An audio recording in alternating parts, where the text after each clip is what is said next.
सनातन संसार में आपका स्वागत है।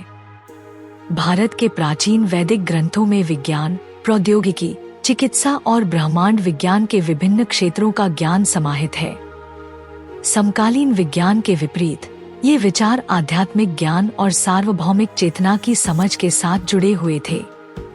इस अन्वेषण में हम पौराणिक विमानों, वैकल्पिक ऊर्जा की अंतर्दृष्टि, आयुर्वेद की नींव और गणित और खगोल विज्ञान में प्रगति को कवर करेंगे। आधुनिक जीवन में उनके संभावित अनुप्रयोगों पर विचार करेंगे।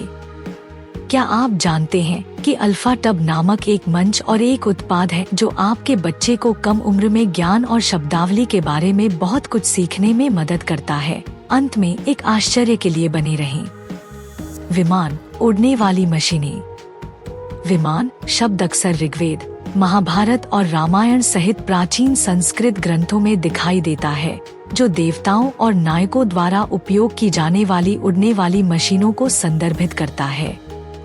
वैमानिक शास्त्र, ऋषि भारद्वाज को जिम्मेदार ठहराया गया एक बाद का ग्रंथ इन शिल्पों, उनकी सामग्रियों और यांत्रिकी के बारे में विस्तृत विवरण प्रदान करता है। प्राचीन शास्त्रों में विमानों को जटिल वाहनों के रूप में वर्णित किया गया है जो आकाश में उड़ने में सक्षम हैं और यहाँ तक कि विभिन्न क्षेत्रों में भी जा सकते हैं। उदाहरण के लिए रामायण में वर्णित रावण का पुष्पक विमान विचार की गति से चल सकता था। पाराभंवर इंजन, वैमानिक शास्त्र के अनुसार विमानों को पाराभंवर इंजन के समान ऊर्जा स्रोत पर संचालित करने के लिए कहा गया था, एक अवधारणा जो आधुनिक प्रणोदन प्रौद्योगिकी के विचारों के साथ प्रतिध्वनित होती है। वैज्ञानिक जिज्ञासा, कुछ शोधकर्ताओं का सुझाव है कि विमान उन्नत वायुगतिकी सिद्धांतों से प्रेरित हो सकते हैं। हालांकि कोई प्रत्यक्ष पुरातात्विक साक्ष्य इसका समर्थन नहीं करता है, लेकिन विस्तृत विवरण ने एरोस्पेस इंजीनियरिंग समुदायों में चर्चाओं को जन्म दिया है। वैकल्पिक ऊर्जा की अवधारणा। वैदिक ग्रंथों में संदर्भ प्राकृतिक और ब्रह्मांडीय स्रोतों से प्राप्त ऊर्जा के ज्ञान का संकेत देते हैं। अथर्ववेद और ऋग्वेद सौर ऊर्जा, अग्नि और अन्य प्राकृतिक तत्वों के महत्व का पता लगाते हैं, जीवन और ऊर्जा के परस्पर संबंध पर जोर देते हैं। सौर और ब्रह्मांडीय ऊर्जा, वेदों में सूर्य को जीवन, ऊर्जा और स्वास्थ्य के स्रोत के रूप में और अग्नि को परिवर्तनकारी शक्ति के रूप में प्रशंसा की गई है। सूर्य और प्राण, जीवन ऊर्जा के बीच संबंध सौर ऊर्जा के महत्व की समझ को दर्शाता है। प्राण और सार्वभौमिक ऊर्जा, प्राण जिसे अक्सर जीवन शक्ति के रूप में परिभाषित किया जाता है, को एक सूक्ष्म ऊर्जा के रूप में देखा जाता है जो हर चीज में व्याप्त है। यह अवधारणा आधुनिक जैव ऊर्जा और नवीकरणीय ऊर्जा चर्चाओं में विचारों के समानांतर है। आधुनिक जीवन में अनुप्रयोग। प्राचीन वैदिक अवधारणाएं प्राकृतिक तत्वों का जिम्मेदारी से दोहन करने की उनकी गहरी समझ को देखते हुए टिकाऊ और नवीकरणीय ऊर्जा समाधानों को प्रेरित कर सकती हैं। आयुर्वेदिक चिकित्सा, जीवन का प्राचीन विज्ञान। आयुर्वेद या जीवन का विज्ञान सबसे पुरानी चिकित्सा प्रणालियों में से एक है। चरक संहिता और सुश्रुत संहिता जैसे ग्रंथ चिकित्सा पद्धतियों, हर्बल उपचारों और शल्य चिकित्सा तकनीकों की रूपरेखा प्रस्तुत करते हैं।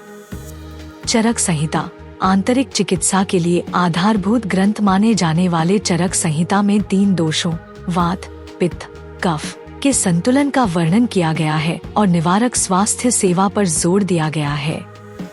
सुश्रुत संहिता, यह ग्रंथ शल्य चिकित्सा प्रक्रियाओं पर केंद्रित है, जिसमें 120 से अधिक शल्य चिकित्सा उपकरणों और प्लास्टिक सर्जरी और मोतियाबिंद हटाने सहित विभिन्न ऑपरेशनों का विवरण दिया गया है। आधुनिक चिकित्सा के साथ एकीकरण, विषहरण, हर्बल उपचार और योग जैसी आयुर्वेदिक प्रथाओं को उनके समग्र लाभों के लिए दुनिया भर में स्वास्थ्य कार्यक्रमों में तेजी से शामिल किया जा रहा है। गणित और खगोल विज्ञान, वैश्विक ज्ञान में भारत का योगदान। प्राचीन भारतीय गणितज्ञों और खगोलविदों ने शून्य की अवधारणा से लेकर खगोलीय पिंडों की परिष्कृत गणनाओं तक आधारभूत विचारों का योगदान दिया। आर्यभट्ट, भास्कराचार्य और अन्य लोगों के कार्य वैश्विक विज्ञान को प्रभावित करना जारी रखते हैं। शून्य की अवधारणा, आर्यभट्ट जैसे भारतीय गणितज्ञों ने शून्य की अवधारणा पेश की, जो आधुनिक गणित की आधारशिला बन गई। तीसरी शताब्दी की बख्शाली पांडुलिपि में सबसे पुराना दर्ज शून्य प्रतीक है। उन्नत खगोल विज्ञान, वेदों और सूर्य सिद्धांत जैसे ग्रंथों में विस्तृत खगोलीय अवलोकन शामिल हैं, जिसमें सौर और चंद्र ग्रहणों की गणना शामिल है। ग्रहों की गति की गणना करने के लिए आर्यभट्ट के तरीके खगोलीय यांत्रिकी की उन्नत समझ दिखाते हैं। अन्य संस्कृतियों पर प्रभाव, भारतीय प्रगति मध्य पूर्व तक पहुंची, जहां उन्हें अरबी गणित में शामिल किया गया और बाद में यूरोप में बीजगणित, त्रिकोणमिति और कलन के विकास में योगदान दिया। वास्तुकला और इंजीनियरिंग, प्राचीन भारतीय निर्माण के चमत्कार। प्राचीन भारतीय वास्तुकला उन्नत इंजीनियरिंग कौशल को प्रदर्शित करती है, जिसमें मंदिर और महल जैसी संरचनाएं जटिल डिजाइन और गणितीय सटीकता को प्रदर्शित करती हैं। मंदिर वास्तुकला में उपयोग की जाने वाली तकनीकें ज्यामिति, समरूपता और ध्वनिकी की समझ को प्रकट करती हैं। मंदिर वास्तुकला और ध्वनिकी, मंदिरों का निर्माण प्रतिध्वनि पैदा करने के लिए किया गया था। उनके डिजाइन का उद्देश्य पवित्र मंत्रों को बढ़ाना और आध्यात्मिक अनुभव को बढ़ाने वाले कंपन पैदा करना था। दिल्ली का लौह स्तंभ, गुप्त काल के दौरान निर्मित लौह स्तंभ अपनी जंगरोधी संरचना के कारण एक इंजीनियरिंग चमत्कार है, जो वैज्ञानिक अध्ययन का विषय बना हुआ है। आधुनिक वास्तुकला पर प्रभाव, वास्तुकला के सिद्धांतों, विशेष रूप से मंदिरों में स्थानीय सामग्रियों और जलवायु उत्तरदायी डिजाइनों के उपयोग सहित टिकाऊ निर्माण तकनीकों के लिए अध्ययन किया जाता है। आज प्राचीन ज्ञान की प्रासंगिकता और क्षमता। प्राचीन भारतीय शास्त्र विज्ञान, अध्यात्म और दर्शन का एक अनूठा मिश्रण प्रस्तुत करते हैं। ये अंतर्दृष्टि चिकित्सा, ऊर्जा और प्रौद्योगिकी में आधुनिक चुनौतियों का समाधान करने के लिए प्रेरणा प्रदान कर सकती हैं।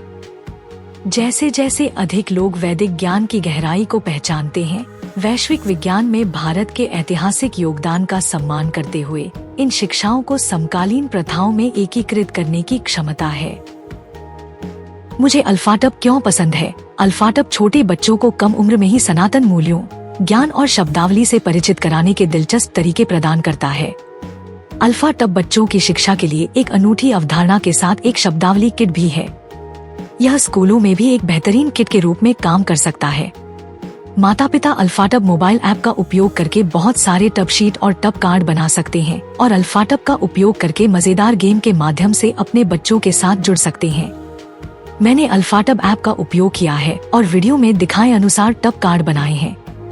जब मैंने पहली बार अल्फाटब देखा तो मुझे पता था कि मेरे भतीजे और भतीजी इसे पसंद करेंगे। यह बच्चों के अनुकूल सामग्री से बना है, बहुत अच्छी गुणवत्ता वाला है, टूटने वाला नहीं है और लंबे समय तक चलेगा।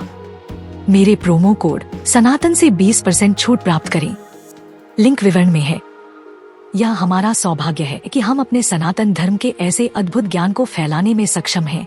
हम चाहते हैं कि आप अधिक से अधिक लोगों तक पहुंचने में आपकी मदद करें, ताकि वे हमारे धर्म के बारे में जान सकें। हमारा आपसे अनुरोध है कि हमारे वीडियो को अधिक से अधिक लोगों तक साझा करें। कृपया हमारे अन्य वीडियो देखें। सनातन इतिहास के अधिक वीडियो के लिए सनातन संसार आई की सदस्यता लें।